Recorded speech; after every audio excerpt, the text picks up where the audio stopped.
Hey everyone, welcome back to Most Amazing Top 10. I'm Chaderena. So what are some of the scariest places of all time? Well, I'm sure if you Google it, we have a list about it. And I'm sure if that list exists, funeral homes will definitely be on the list. So we're going through the top 10 scary things found in funeral homes. Make sure you stick around to number 1 because we've got such a freaky video for you. So without further ado, let's get into it. Number 10, moaning dead people. You're working at a funeral home. Late at night, you start hearing moaning. And not fun moaning. Well, you won't want to hear that in a funeral home either. I guess my point is, if you're in a house full of dead people, you don't want to hear any sort of moaning, okay? Pleasurable or otherwise. Well, if you work at a funeral home, this is actually pretty common. When people die, our bodies start to fill with gases. And when those gases escape, the body can make moaning sounds. The technical term for this is spooky toots. The freaky thing about this is usually happens when you're moving the body. You're already doing a creepy job of moving bodies in a funeral home, and then you have this thing sighing at you. No thank you. I think I'm going to keep making YouTube videos and living in a basement apartment. Number 9, ghosts. Now you build a place where you can store dead bodies, chances are you're gonna get a ghost or two. It could just be staying in a funeral home late at night, could have the overnight security guard feeling a little jumpy. Or maybe the ghosts of dead people follow their bodies to the funeral home, meet a bunch of other dead ghosts, and it's a pretty chill hang, and they decide to stay. All speculations aside, there's been numerous reports of people in funeral homes feeling cold spots, seeing ghostly figures that resemble their loved ones, or even seeing ghosts sitting in the service during funerals. Imagine having to watch your own funeral, seeing everyone who bails. Like, I can't believe Mark isn't here. I helped him move 3 times. There's even this story from a mortician who is doing his mortician thing, getting bodies ready, looking good for their big day. He goes to take a leak, and there's a guy in the bathroom in a blue suit. The man walks past him, he doesn't really get a good look at him, then he goes back to work, and he realized it was the same guy he was working on. 8, a resurrection. Usually if someone dies, they stay dead. I mean, that's a pretty hard and fast rule, no exceptions. Except for like Jesus, and apparently the baby of Swapna Michaelis Revenus. The baby was born July 1st, 2017. She was premature and very underweight. Not a hot start for this little one. The couple and their baby were transferred to another hospital, and sadly the baby passed away. The doctors told Swapna Michaela that she was too weak, so the parents were crushed. They left to a funeral home to set up arrangements for their daughter. But while they were inside the funeral home, the baby began to move. She pulled a full Jesus 3 days faster. The parents were elated to have their baby back, but they were also furious that the doctor told them that their baby was dead. So they stormed the hospital, and police had to stop them from killing the doctor. Number 7, an extra body. If you work in a funeral home, you must come up with pretty great ideas of how to ditch a body. I mean, I'm not saying I would do it, but say stuff 2 bodies in one casket during a closed casket funeral so nobody knows the body's in there and you dispose of it without anyone noticing. Well, that's exactly what Mark Villela did. He got in a fight with his girlfriend and then stabbed her to death in her sleep. And then he got a big old light bulb over his head. He was like, hey, I have to work a closed casket funeral tomorrow. So he brought his dead girlfriend to the funeral home, stuffed her in a casket with an 89-year-old woman. Everyone sat there and mourned 2 people unknowingly, and Mark thought he was the cleverest guy in town. But when Mark's girlfriend never showed up for work, people got suspicious and started looking for her. Not long after that, he was arrested, and the CCTV footage showed him in the funeral home with her body, stuffing it into the case, and he didn't even run to Mexico. You always run to Mexico. Number 6, a wink. I don't know if you've ever been to a funeral or if you've ever seen them reenacted on TV or in movies, but a very common theme is that the deceased person's eyes are always closed because there's nothing quite as unsettling as having a dead person staring at you. Well, in one special case, an elderly woman was very proud of her glass eye.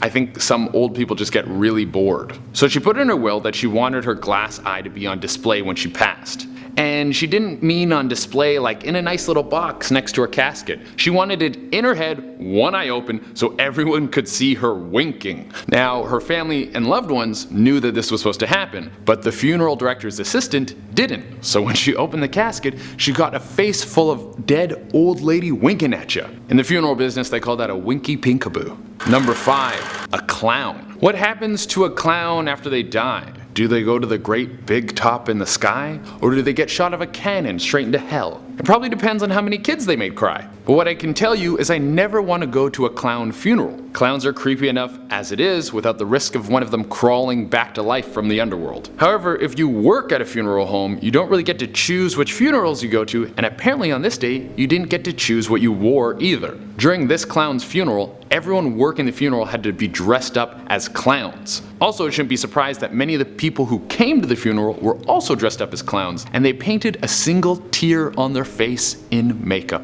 Baggy clothes, a love for rhyming, single tears painted on their faces. I didn't know thugs and clowns had so much in common. Number 4, a missing body. This one isn't so much what was found, but what wasn't. Back in 2015, a young woman by the name of Julie Mott sadly passed away. Her family went to the funeral home to make necessary arrangements. The next morning, when one of the funeral directors went to go check on the body, it was gone. Now my first response would be looting because the zombie apocalypse has started. But this funeral director was a little more grounded. The funeral director contacted the family, who then contacted the police. The police launched an investigation. Now there wasn't much to go on except for one really creepy dude. Apparently there had been someone who attended Julie's funeral, and even though he wasn't close family, he was the last person to leave. He also had been texting Julie constantly in the days leading up to her death. The police couldn't link the disappearance of Julie's body to the creepy fellow, and her body was never found. Number 3, The Walking Dead. When's the best time to prank? When everyone's mourning the loss of a dead relative? Sure, why not? No, I'm not sure if this was intended as a prank, but you would have to be a fool not to see the potential here. I pulled this one right off of Reddit, and it's a pretty sad story of a young boy dying at the age of 12. His family set up a funeral, everyone came, and the boy's brother decided to dress up exactly like his deceased sibling. Not a big deal, but it scared the hell out of everyone at the funeral because he was his brother's twin. Not everyone attending the funeral knew the boy had an identical twin brother. I mean, I want to say he didn't mean to prank everyone,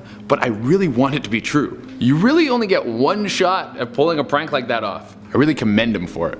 I mean, if me and my brother were twins, we'd want to pull something like that off at our funerals. Well, I guess only one of us would do it. Number 2, a moving corpse. This one was written by Redditor the_8_Henry. He wrote about a story that his neighbor told him who works as a mortician. One day, the guy was doing his body prepping thing late at night. He had to wake early the next morning. He turned his back to grab some tools, and in the corner of his eye, he saw the body starting to sit up straight. Insane core strength. Well, of course that's the most terrifying thing that can happen to you, so the guy ran right out of the room. He had sprinted halfway up the stairs before he was like, oh yeah, I've been doing this for 20 years. That's just rigor mortis. I think if that happened to me, I would just quit my mortician job and take those skills and become a hairstylist. Number 1, a soul. Now, I don't know if I believe in the afterlife. I mean, I don't know if I believe in this life. Joe Rogan keeps telling me that we're living in a simulation. And sometimes, when I think about it, I feel like this. These simulations are, we might as well call them reality.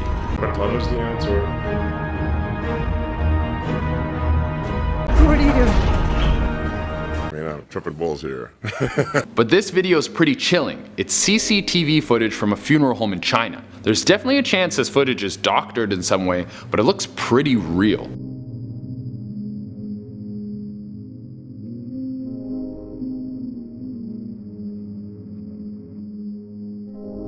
It looks like you can see the soul rise up out of the woman's body and quickly run away, float away, or scurry. I don't know what the right verb to use for a soul exiting the body. Part of me really wants this to be real because it makes life a little bit more exciting. Knowing that there's a bunch of stuff out there that we don't understand inspires me to dig deeper into life's mysteries. Also, I want to be reincarnated as a skunk so I can ruin people's weeks. Well, there you have it.